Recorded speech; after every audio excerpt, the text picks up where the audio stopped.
This is your community radio, 1116 DXAS, communicating Christ in our world.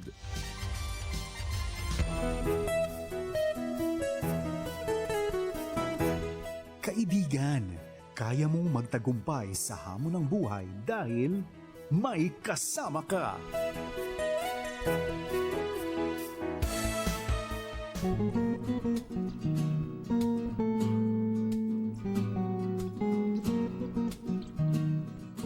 Magandang umaga po sa inyong lahat. Buenos dias con ustedes todo. Happy New Year po sa bawat isa sa inyo. Sa muli po, ito na naman si Kuya Carlo at si Kuya Joas para sa ating,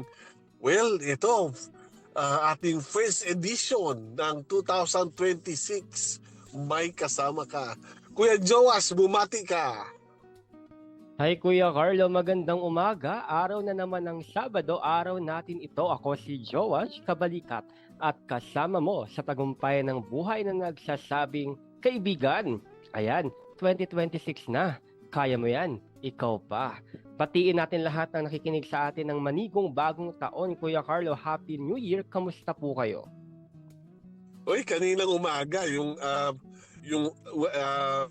New Year dito sa amin umulan, kapatid.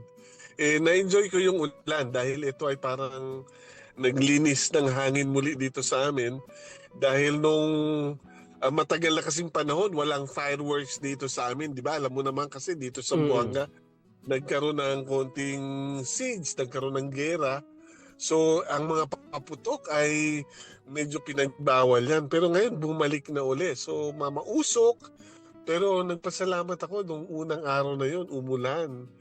Parang nalinis muli yung hangin dito sa Zamboanga. Kayo dyan, kumusta yung bagong taon sa inyo? Dito naman Kuya, ganun pa rin naman. Tulad ninyo, bawal rin naman ang mga paputok dito. Pero may iilan na gumawa pa rin. Pero hindi naman, kumbaga, hindi naman ganun kadelikado. Sa tingin ko dahil wala pa namang naulat na saktan, na napinsala. Maliban yata sa isa, may nakita ako sa Facebook pala nung nakaraan na aksidente siya dahil sa kwitis yata yon. So nagbabala ang barangay na kung maaari ay hindi na magpaputok para hindi na matulad sa nabiktima. Ganun pa man, naging masaya pa rin naman ang bagong taon ng bawat tahanan, alam ko yan.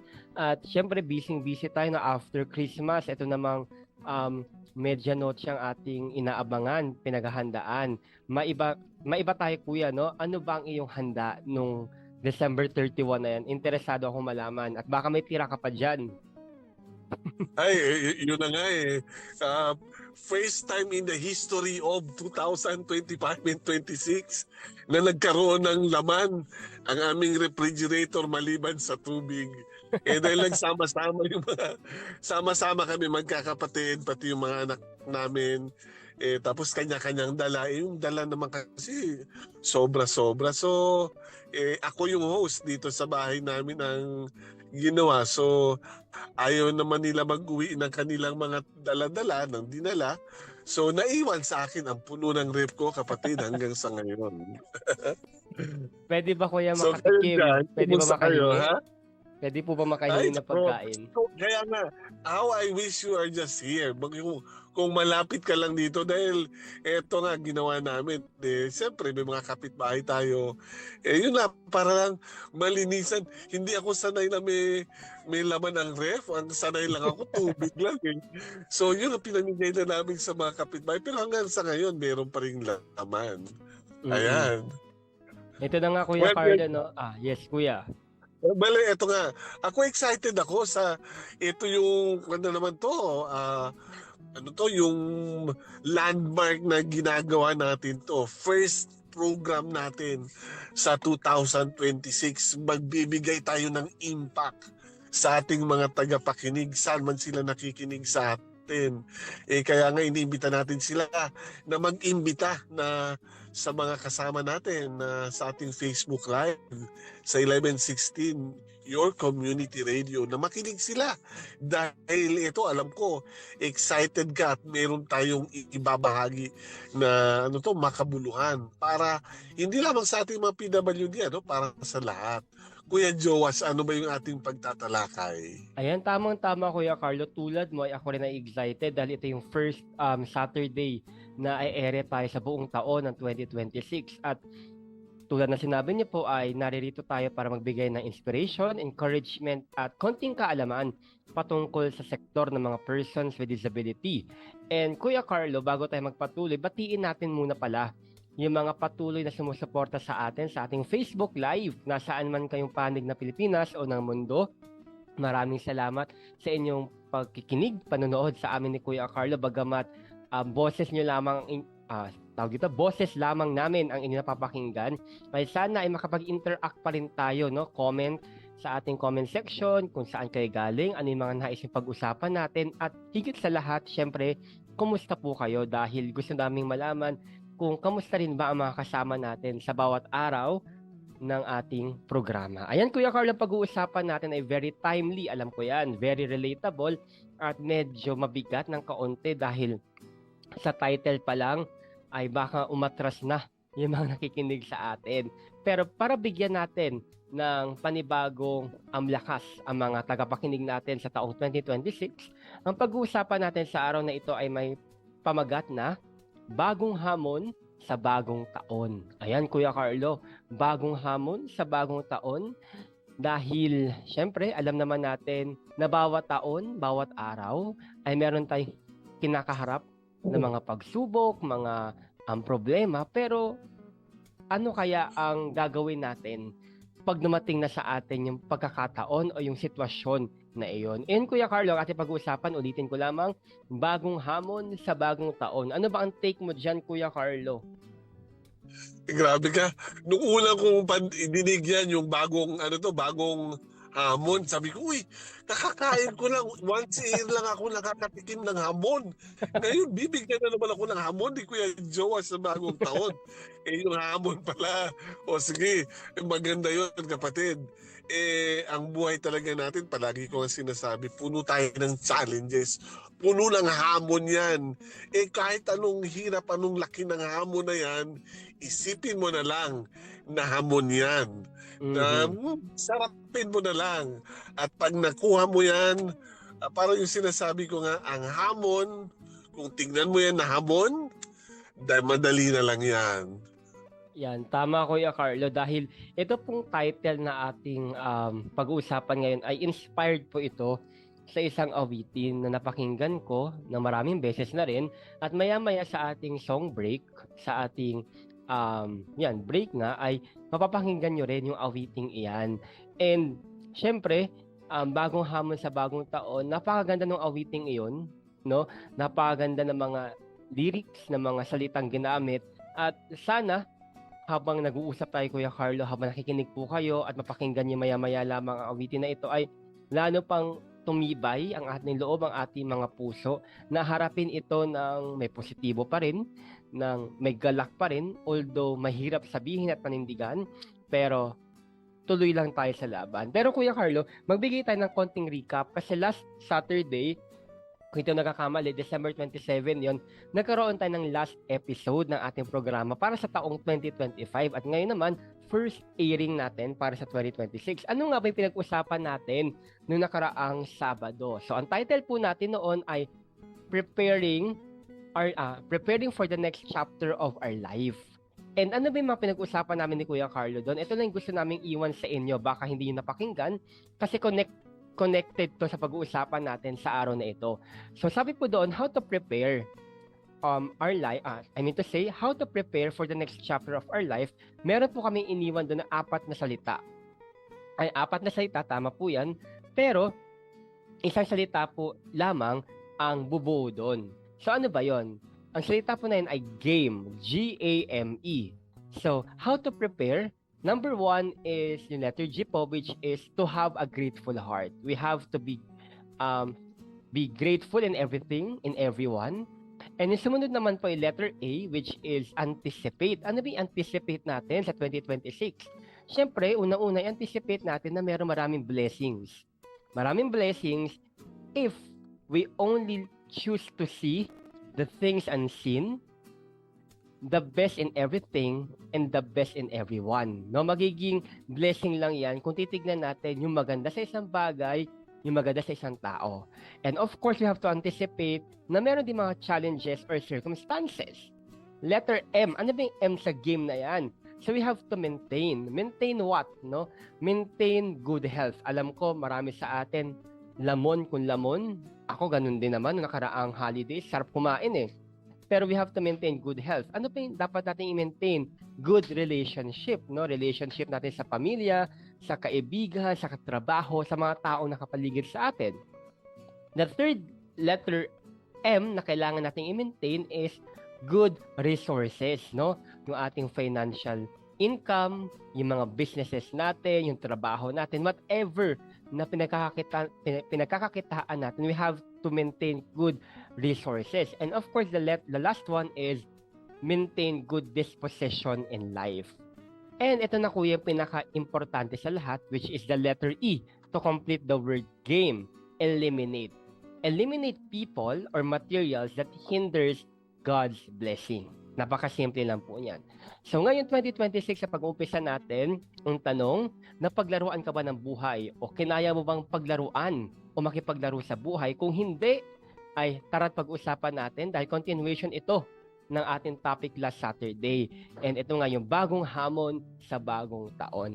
Kuya Carlo, gusto kong simulan kasi madami sa atin, pag sinabi natin bagong taon, we expect that a lot of things, great things will happen. Wala namang masama doon. Sabi nga nila, #manifesting, #manifest. But the question is, are we manifesting the things that are really magkakaroon ng benefit para sa atin? Or para lang masabi natin o magamit natin yung word na manifest para yabang o makapag-post tayo sa social media or makipagsabayan sa mga tao sa paligid natin. And bakit ko sinabi yung word na manifest? Because all over my social media before, during 2025 rather, puro manifest ang akin nakikita. And even syempre, ako rin naman may mga desires din ako na gusto ko i-manifest, no, na sa darating na ganitong panahon, sa darating na taon na to ay ito rin mangyayari sa akin. Pero when we manifest something, it doesn't mean na pag sinabi natin I manifest to have something like that, yun na yun. Kaya papasok doon yung bagong hamon. As we manifest something, meron din mga challenges or circumstances tayong haharapin para marating natin o makuha natin yung bagay na yun. And alam ko sa atin, marami tayong New Year's resolution. Marami tayong gustong day 1, ito yung gagawin ko, mag-exercise na ako, fitness 101, o kaya marami sa atin, sa itong darating na taon, gusto ko magkaroon ng panibagong bahay, sasakyan, o bagong venture, business, o kaya trabaho, gusto ko ng fresh start, at marami pang iba. But the question is, are we ready to embrace the challenges na kaakibat ng mga bagay na hinihiling natin? Kasi hindi lang ito mga bagay na pag hiningin natin, ibinibigay na sa atin agad. Dadaan pa rin tayo sa proseso, dadaan pa rin tayo sa journey na tinatawag. Kaya nga sabi sa atin, di ba, we are cheers to the next chapter of our life, no? Next journey. Pero ang tanong, ready ba tayo sa panahon o sa pagkakataon na iyon? So ikaw, Kuya Carlo, na bago tayo magpatuloy, meron ka ba mga New Year's resolution or mga bagay na gustong gawin ngayong 2026? Ay, bale, tapos na ako sa mga ganyan, kapatid. Ang akin ngayon, kung meron ng New Year's resolution, to simplify life. Simple ang buhay ko ngayon, pero mas gusto ko pa to simplify my simplest life.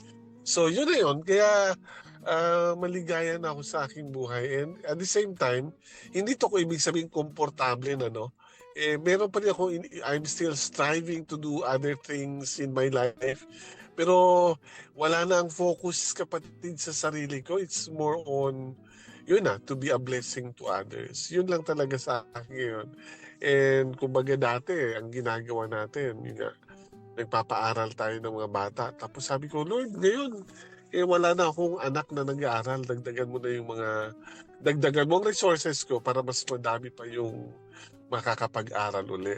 Yun lang yung sa akin ngayon. Gusto kong, kung meron man is, in the coming school year, meron tayong madadagdagan ng mga scholars. Ang ganda yan, Kuya Carl, no? Ang ganda nung ganyang idea na you wanted to have more resources not because para sa sarili mo, pero para sa ibang tao. And ito yung magandang halimbawa na nagsisimula ang taon natin. Tama naman na meron tayong mga personal journey in life. May kanya-kanya tayo mga lakbayin. Ito yung mga gusto natin gawin, mga pangarap natin. Pero maganda rin na hindi natin nakakalimutan na we also start 2026 not just for ourselves, but for the people around us. Kasi meron akong natutunang word before, pero hintayin ko maalala ko, Kuya Carlo, no? Very related to sa sinabi mo kanina.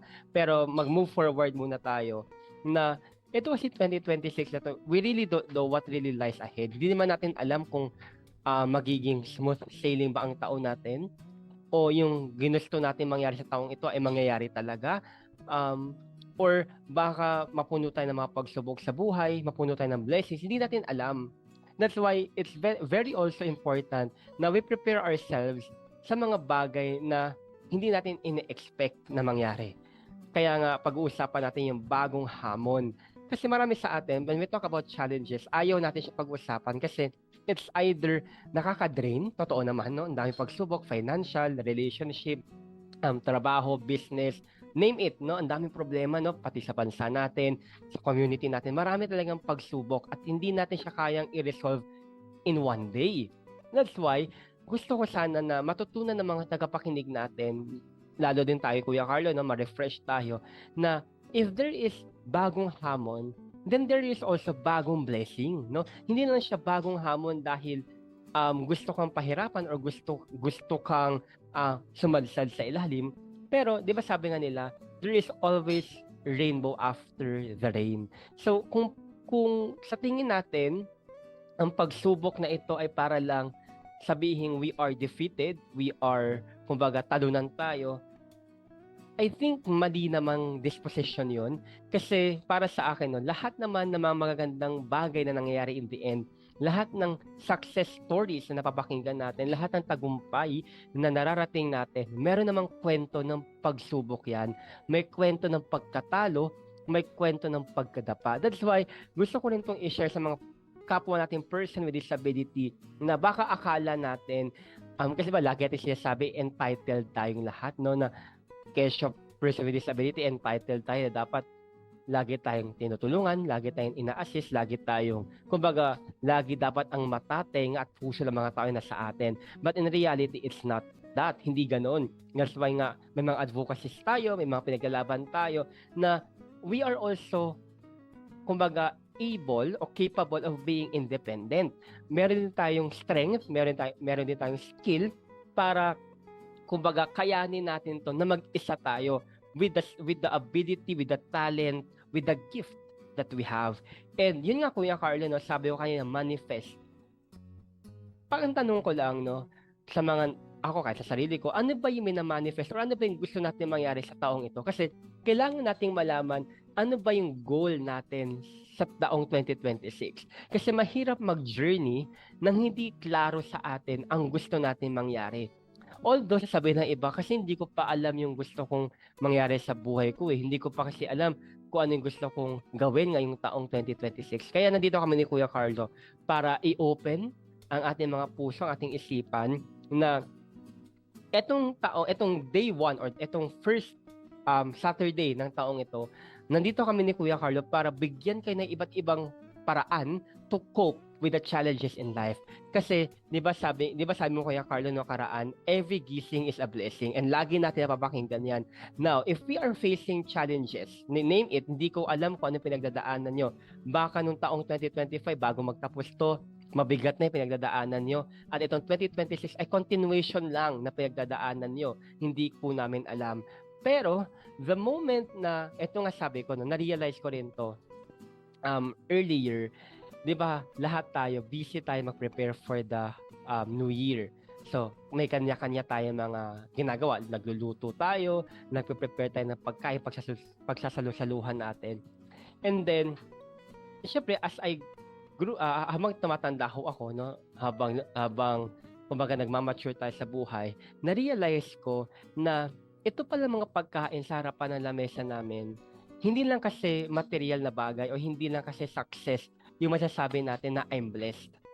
Pero yung mga pagkain na sa harapan natin during that New Year's Eve, it is a proof or ito ay isang pruweba na ni minsan o kailanman na hindi tayo pinabayaan. Kasi marahil sasabihin ng iba, punong-puno ako ng pagsubok ng taong ito. At hanggang nga hindi pa rin ako nakakausad, hindi pa rin ako nakakalagpas. Pero the moment that you are eating this food, the moment na na-afford mong bilhin yung mga pagkain na sa lamesa mo, it is just a reminder na hindi niya tayo pinapabayaan, na hindi niya tayo iniiwan. Kung pakiramdam natin ay parang tayo na lamang mag-isa, nagkakamali tayo doon. Kasi God works silently but miraculously. No? May mga bagay kasi tayong ine-expect na it will turn out the way we want. But the reality is, hindi naman talaga ganun ang nangyayari sa atin. That's why, Kuya Carlo, no, nagsimula ako sa manifest na word. Kasi marami sa atin, ang dami nating pangarap. Totoo, even marami akong gustong gawin. Pero ang tanong, Joash, ready ka ba sa challenges na harapin mo? Di ba? Halimbawa ikaw, Kuya Carlo, gusto mo na ma-bless ka na madami resources para makatulong ka sa mga estudyante, mapag-aral mo sila. But the question is, ready din ba akong harapin yung mga pagsubok as I reach that goal, as I reach that success, as I reach that victory? Ang sa atin kasi, ang gusto natin yung end result na lang.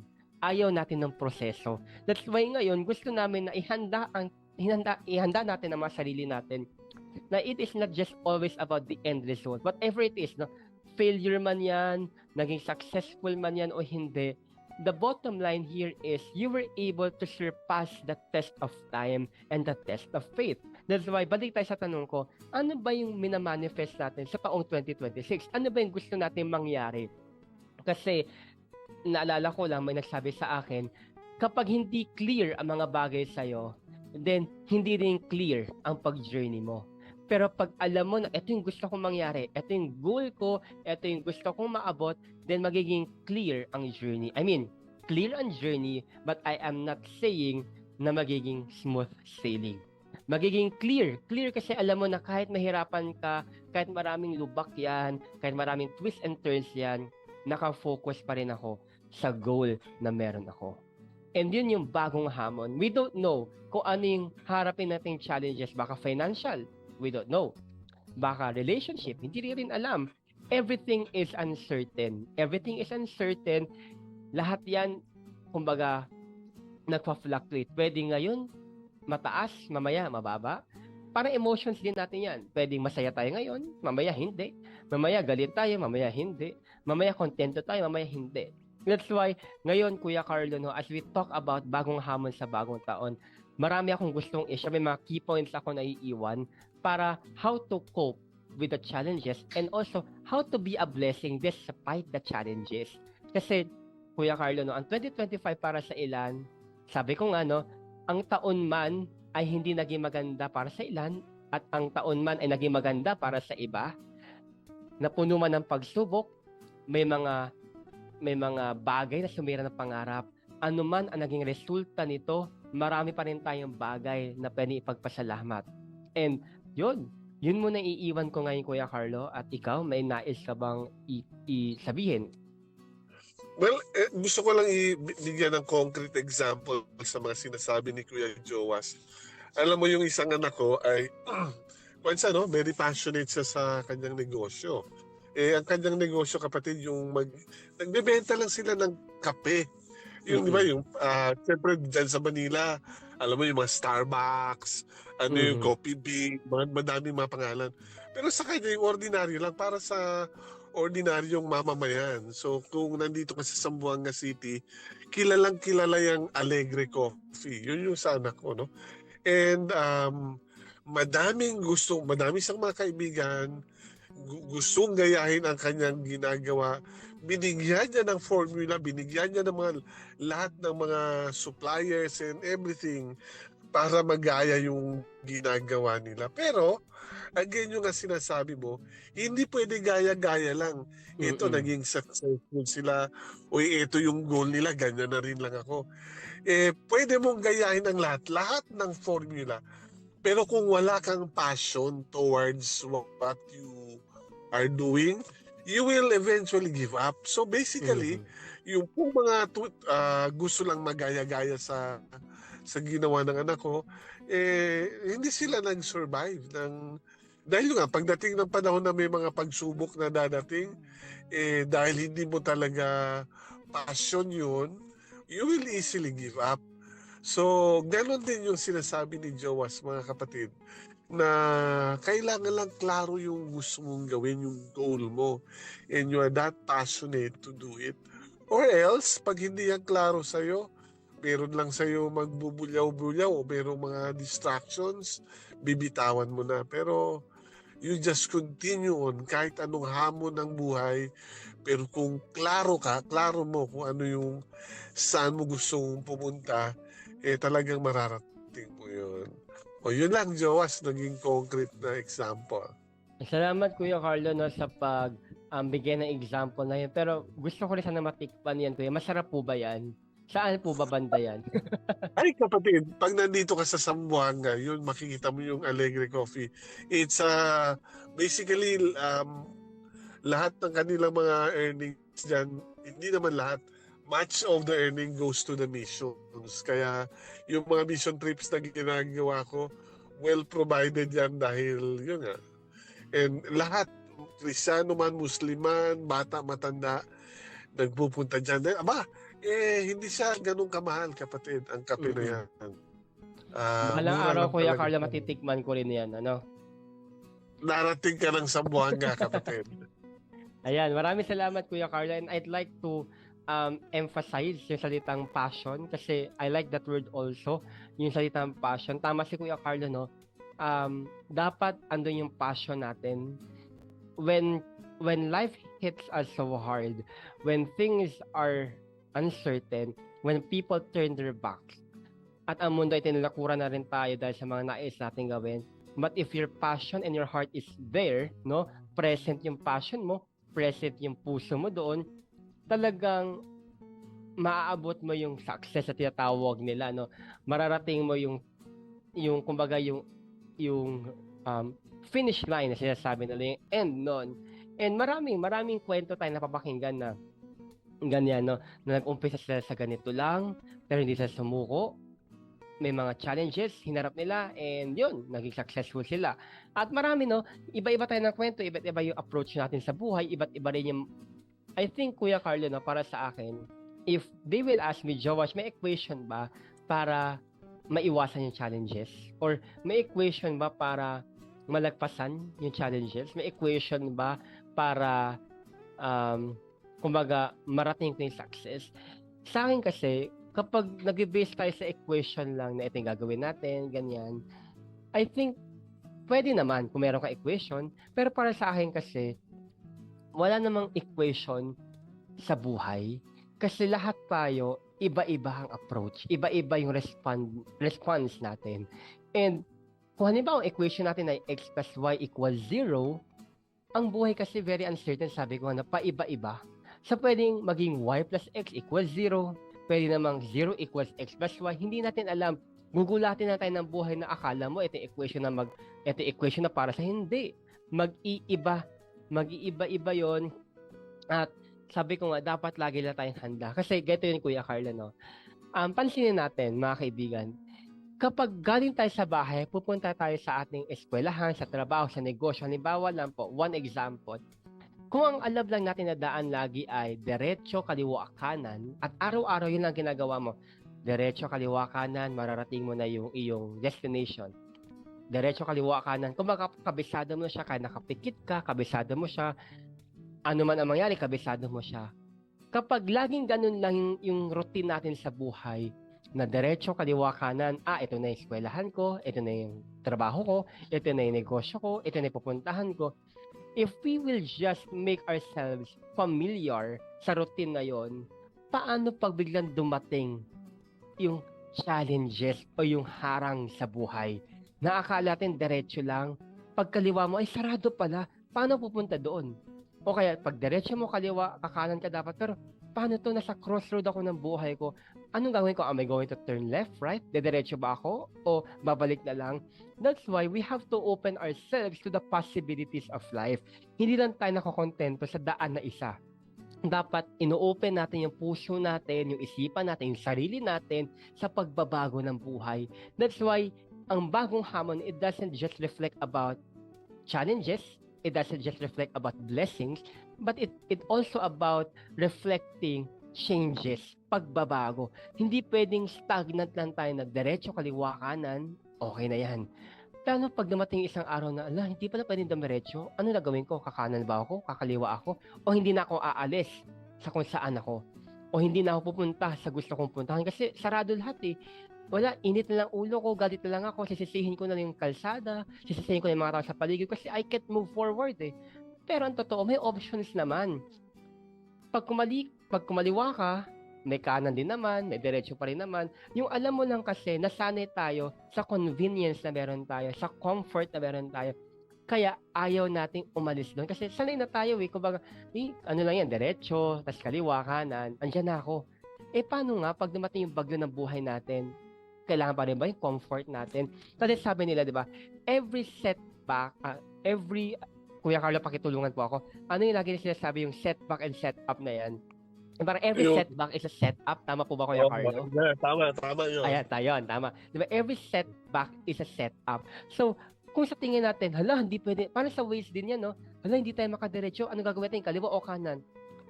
Mamili ka. Hindi yung, kasi diretso lang, alam ko, diretso lang. Uwi na lang ako sa bahay. Hindi na ako move forward. Ayoko na mangarap sa buhay. Ayoko na ipagpatuloy yung trabaho ko. Pagod na ako sa daming problema.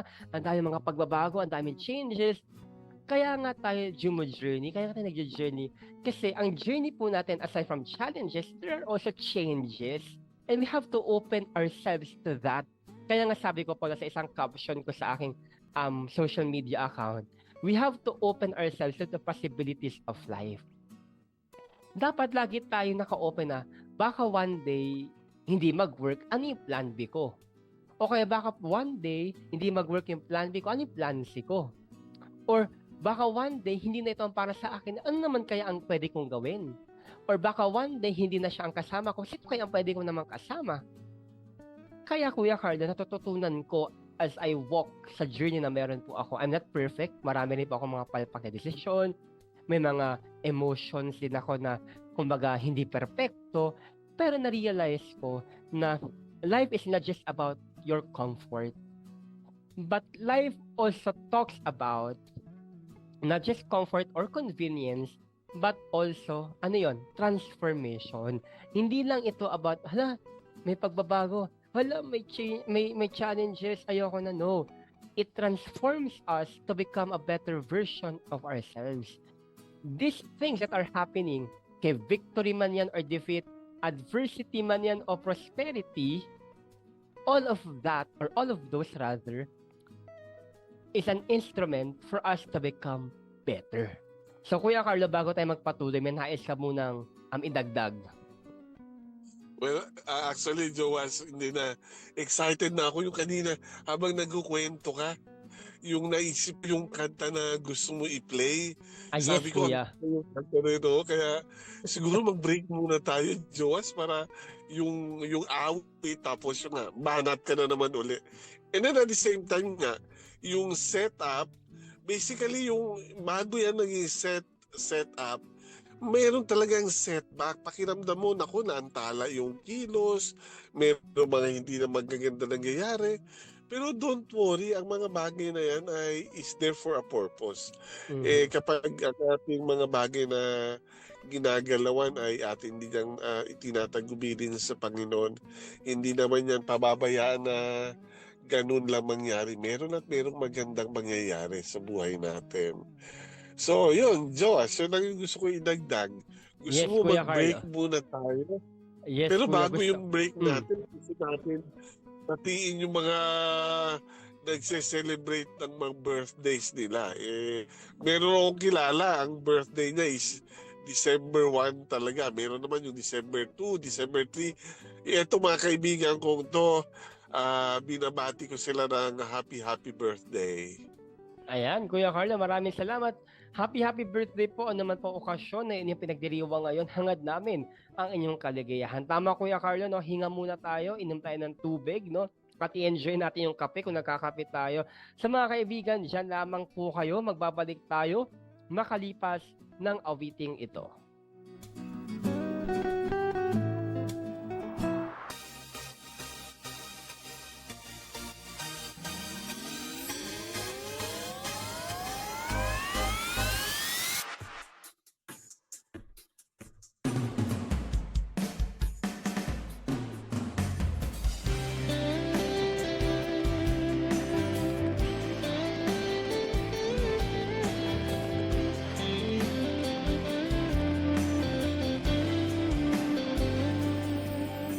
Taon na nagdaan, parang isang saglit tapos na naman.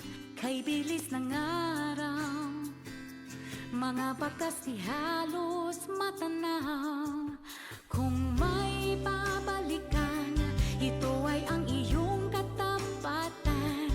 Di kayang parisan, pag-ibig mong walang hanggan. Sa nagdaang bagyo't pagsubok sa buhay, kasama ka, Jesus, di mo kami iniwan. Panibagong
Nagbabalik po ang programang May Kasama Ka with Kuya Joas and Kuya Carlo.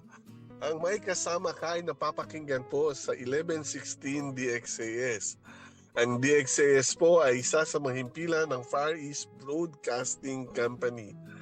Ang FEBC po ay non-commercial, non-profit but donor-based radio station. Dahil po sa katapatan ng ating Panginoong Diyos at sa inyong partnership, tayo po ay nagpapatuloy sa pagbabahagi ng mabuting balita ni Kristo.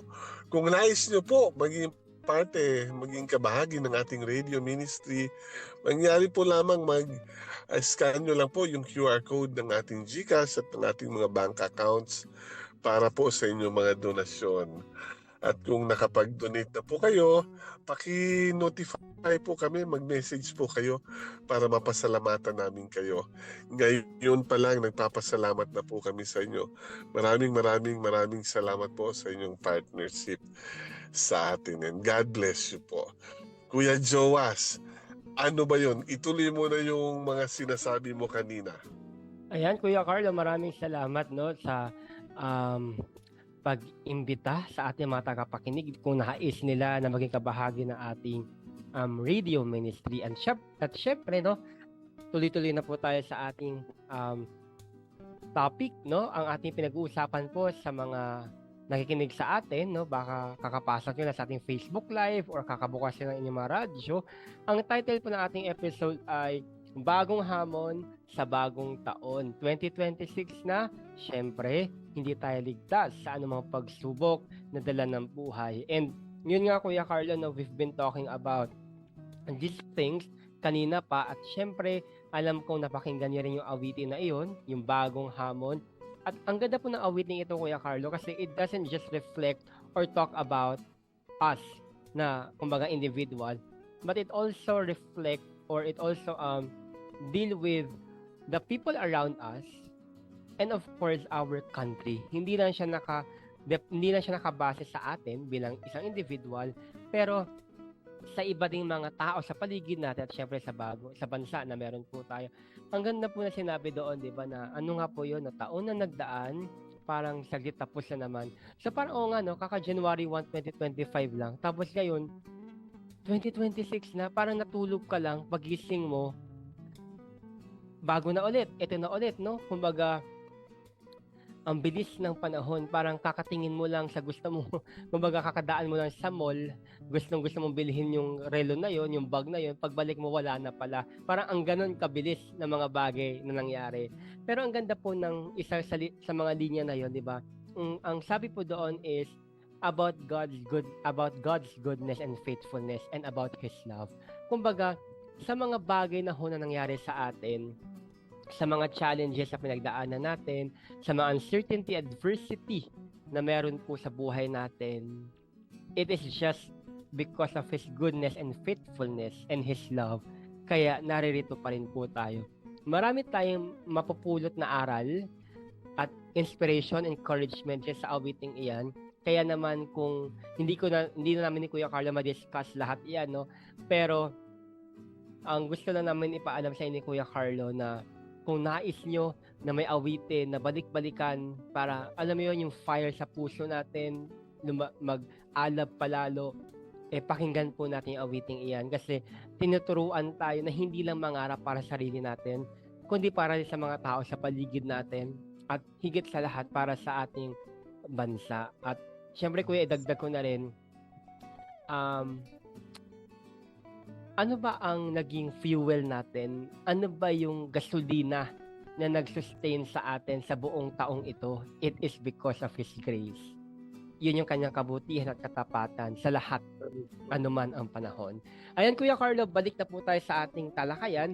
Ngayon, Kuya Carlo, dahil medyo, alam mo ba, Kuya Carlo, tuwing Sabado, parang ang bilis ng oras. Yung, kumbaga, kakasalita lang natin ng intro, biglang mag-extra na tayo. Kaya Kuya Carlo, kaya nais ko po sanang iwan ang mga tagapakinig natin ng 3 letra ulit. 3 letra lang yan. At sana itong bit-bit natin sa bagong hamon, no? Kung may bagong pangarap, may bagong hamon, may bagong pagsubok. Okay. So ito, Kuya Carlo, yung gusto kong simulan. First is the P. Ano ba yung P na yon? So ito po yung sinasabi kong pangarap. Akala ko Sasabihin ng- pera. Pera. Pwede kuya kasi gusto ko rin ng pera. Joke lang, joke lang. Sige. Pangarap. Sige, tuloy mo. Ayan kuya, no. Pero simulan natin sa letter P, which is pangarap. Kuya Carlo, bakit ko sinimulan sa pangarap? Dahil lahat naman tayo, meron tayong ginugusto sa buhay. Meron tayong ginugusto sa puso natin. Yan, di ba? Yung may mga minamahal tayo, may gusto tayo magkasama habang buhay. May mga bagay rin na gusto nating marating. May mga success na gusto nating, kumbaga, gusto rin natin makamtan yung success na yon. Marami pang mga bagay. Name it, hindi po namin alam kung anong gusto nyo. Kayo lang po may alam niyan. So, yan yung letter P, pangarap. Mag-move forward na tayo sa next P. Next P is paglalakbay. Ito yung gusto kong maunawaan ng mga tao na pag may pangarap po tayo, hindi pwede na nakaupo lang tayo. Hindi pwede naghihintay lang tayo ng opportunity. Hindi pwede naghihintay lang tayo ng pagkakataon. Kung meron tayong pangarap, dapat meron din tayo tinatawag na paglalakbay.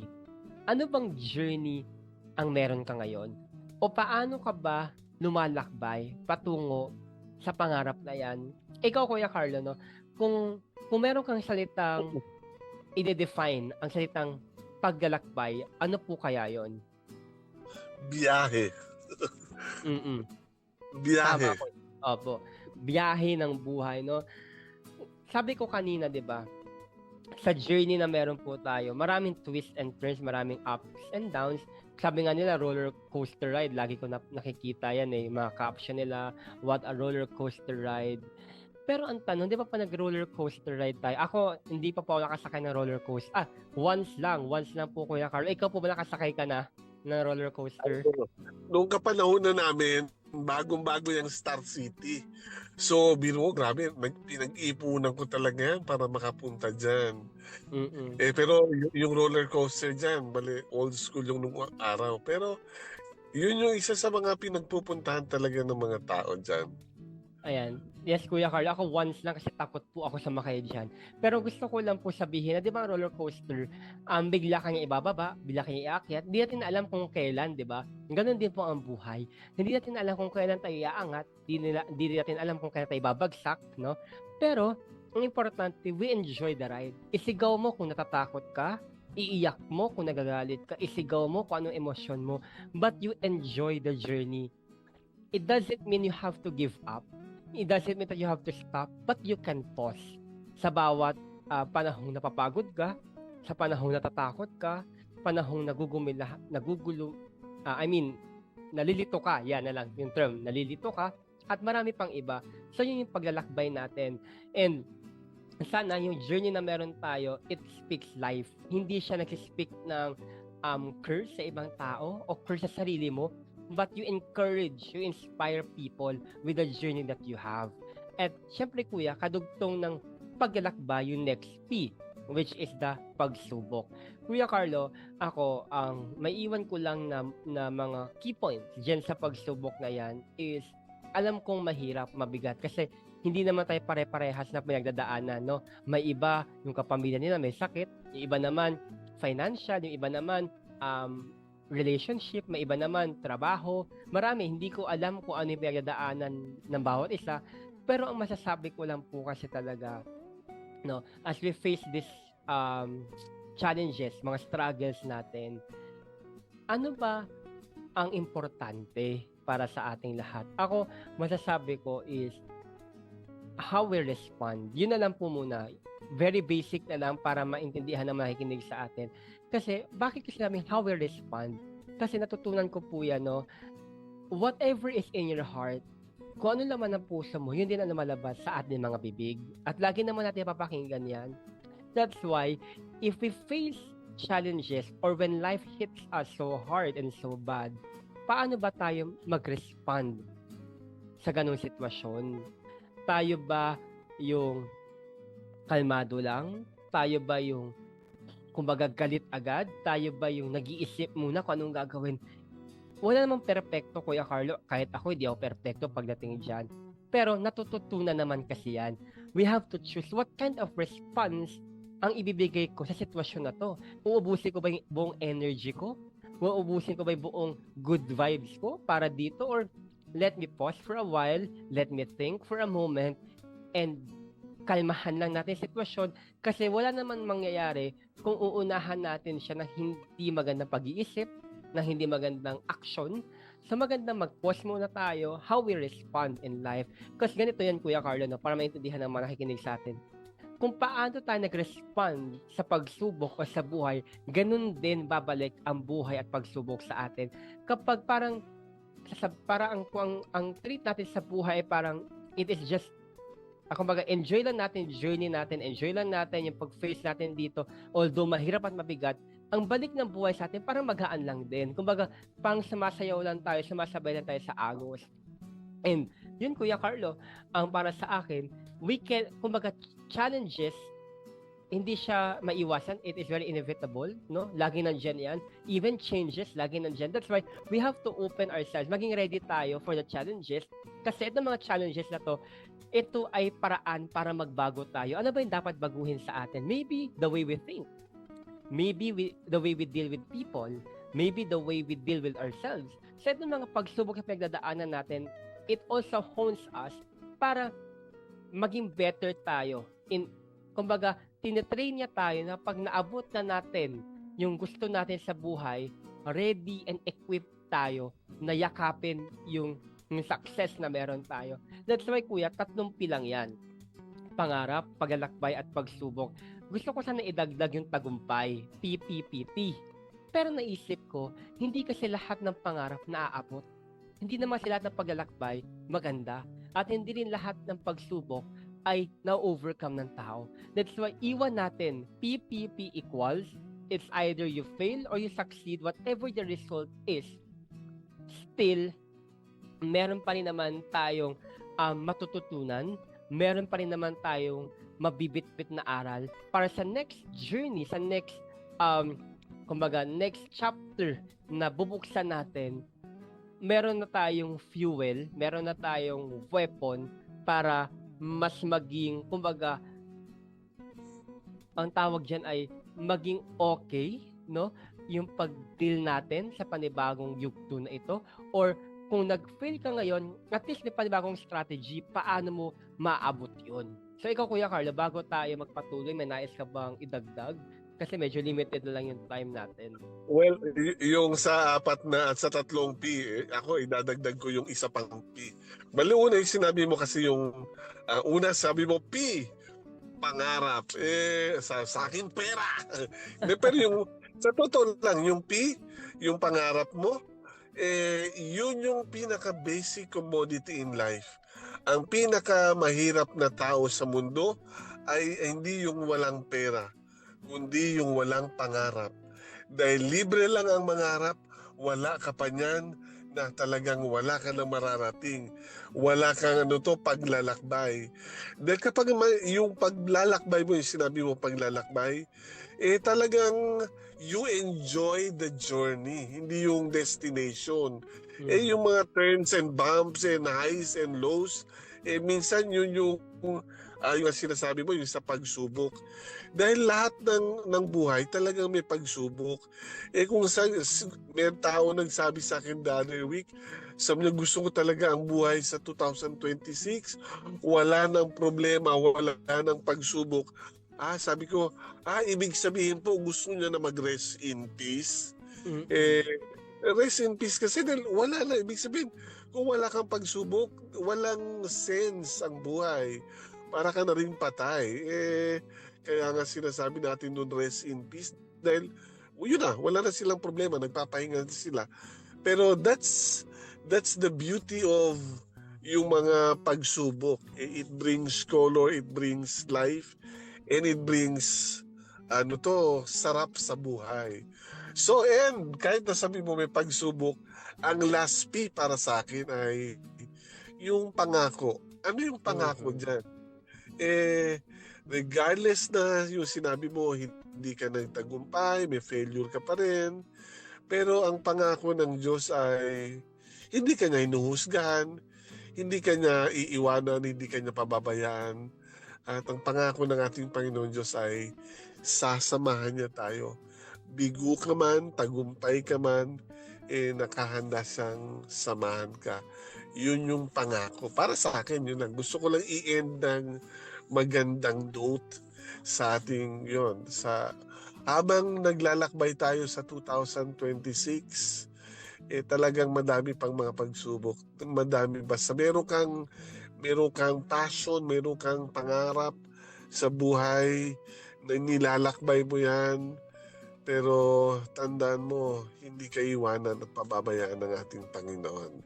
Yun lang, Joas. Tamang-tama, Kuya Carlo. Maraming salamat sa reminder na yan. As we continue to Journey 2026, ang pangako niya ang magiging matibay nating sandigan. Ano man ang sitwasyon, ano man ang resulta, He is with you.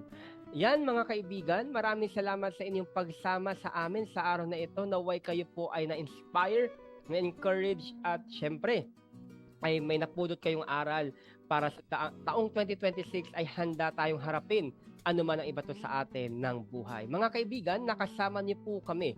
Ako si Joash Kabalikat at kasama mo sa tagumpayan ng buhay na nagsasabing, kaibigan, kaya mo yan, ikaw pa. En calor di Kuya Romel Paulino, di Kuya Roland Alfonso, rin di también kami millones de gracias con Ariel. Kay ele, mga gente, sila seta sa manera para di atong programa queda buenamente. Antabayanan niyo po yung susunod na programa ng ating himpilan, yung pong Family Matters Saturday edition. Maraming salamat po sa inyong lahat. Ito po si Kuya Carlo, patuloy po nagpapaalala sa atin. Madaming pagsubok ang buhay sa 2026, madami pa yan. Kaya lang huwag kayong matakot, huwag kayong mag-alala dahil may kasama ka. Magandang umaga po, a happy weekend and happy new year to everyone. God bless you po.